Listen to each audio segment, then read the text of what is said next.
Assalamualaikum warahmatullahi wabarakatuh. Selamat pagi anak-anak. Bagaimana kabarnya kalian hari ini? Ya, alhamdulillah, semoga kita selalu dalam keadaan yang sehat ya. Amin ya robbal alamin. Anak-anak, sebelum belajar alangkah lebih baiknya kita berdoa dulu. Nah, sekarang kita akan teruskan pembelajaran kita, yaitu infak. Anak-anak, apa sih infak itu? Infak itu dalam bahasa Arab artinya pembelanjaan.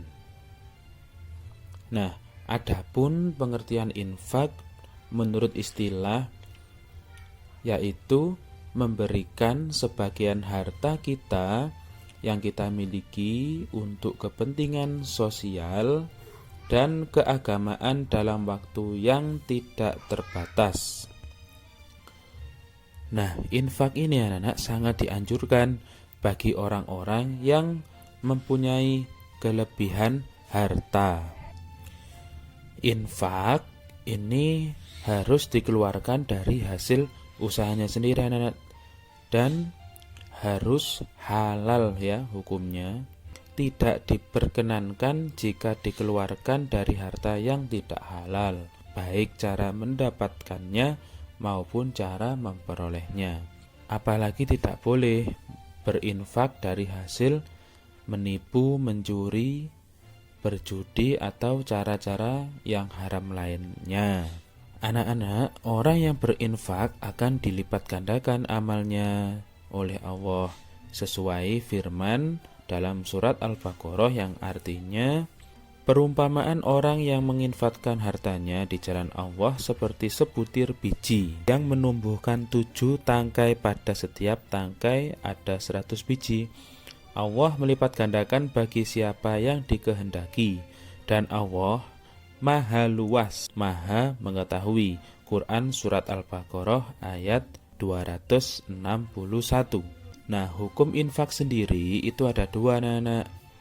Ada wajib dan sunnah. Infak yang hukumnya wajib itu misalkan diantaranya zakat, kafarat, dan nazar. Atau seorang kepala keluarga yang menafkahi anggota keluarganya, seperti bapak yang menafkahi ibu dan anak-anaknya. Nah, hukum yang kedua yaitu sunnah. Nah, infak yang dihukumi sunnah ini yang dimaksud adalah anjuran mengeluarkan harta sesuai dengan kemampuan masing-masing untuk kemaslahatan atau kebaikan besarnya. Misalkan menyumbang untuk perbaikan sekolah, menyumbang untuk perbaikan masjid, musola, pesantren, dan lain-lain. Nah, infak yang dihukumi sunnah ini bisa disebut dengan amal jariah anak-anak, yaitu amal yang pahalanya akan terus mengalir meskipun orang yang berinfak sudah meninggal. Nah, ketentuan-ketentuan dalam berinfak, infak adalah mengeluarkan harta ya sesuai dengan kemampuan masing-masing. Nah, adapun ketentuannya yaitu: 1. Berinfak ditentukan oleh waktu dan jumlahnya. 2. Orang yang berinfak harus berakal dan mumayyiz. 3. Berinfak harus disertai dengan hati yang ikhlas, tidak menyakiti hati orang yang menerimanya. 4. Barang yang diinfakkan berupa barang yang bermanfaat dan dari hasil usaha yang halal. 5. Infak dapat diserahkan kepada perorangan sendiri ataupun melewati lembaga sosial. Nah, 6. Tidak berlebih-lebihan dalam menginfakkan hartanya dan tidak pula terlalu sedikit dalam menginfakkan harta. Kemudian yang terakhir, menginfakkan harta sesuai dengan kemampuan dan kelonggaran, tidak boleh memaksakan dalam berinfak anak-anak. Sebab manusia kita semua juga membutuhkan materi untuk membiayai kehidupan sehari-hari. Jadi misalkan masih belum ada ya belum bisa infak, tapi kalau kita ada rezeki yang lebih, nah itu boleh kita infakkan. Jadi seperti itu ya. Kemudian ada bentuk-bentuk infak. Bentuk infak yang pertama yaitu infak fisabilillah. Ya, ini adalah infak yang ditujukan untuk jihad dan mujahidin. Nah, ini anak-anak pahalanya kalau kita infak di fisabilillah, ini pahalanya akan sama dengan orang-orang yang jihad seperti mujahid anak-anak. Nah, ini ada pada hadis Rasulullah Shallallahu Alaihi Wasallam yang artinya siapa yang menyiapkan pasukan perang di jalan Allah maka ia telah ikut berperang. Jadi pahalanya sama dengan orang yang jihad anak-anak. Kemudian bentuk infak yang kedua yaitu infak untuk kepentingan umum. Yang dimaksud adalah kepentingan masyarakat dan kebaikan masyarakat yang diridhoi Allah anak-anak. Misalkan berinfak untuk terselenggaranya kesejahteraan masyarakat seperti di awal tadi untuk kepentingan umum. Ya, misalkan seperti masjid, madrasah, rumah sakit, pondok pesantren dan lain-lain.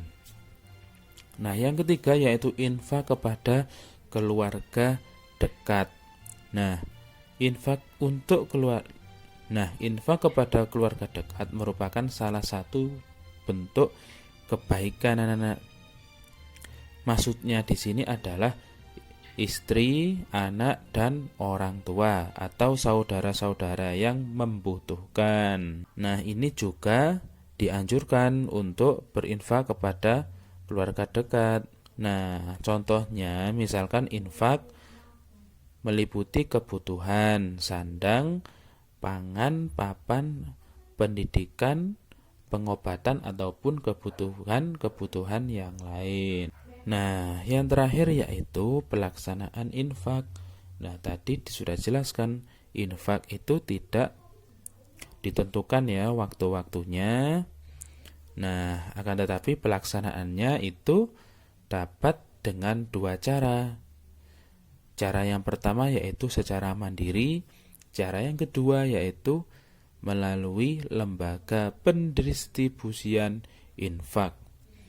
Kalau secara mandiri, ini infak langsung diserahkan kepada orang yang berhak, anak-anak ya, kepada pihak sendiri. Kemudian kalau melalui pendistribusian infak, itu infak yang diserahkan melalui pengurus-pengurus atau lembaga-lembaga yang mengurusi infak. Misalkan Lazis, lembaga amil zakat infak dan sedekah, atau Bazis, badan amil zakat infak dan sedekah. Nah, ini adalah lembaga-lembaga atau orang yang mengurusi infak anak-anak. Nah, saya kira itu saja ya materi kita hari ini. Semoga bermanfaat. Ada kurang lebihnya Bapak mohon maaf. Terima kasih. Wassalamualaikum warahmatullahi wabarakatuh.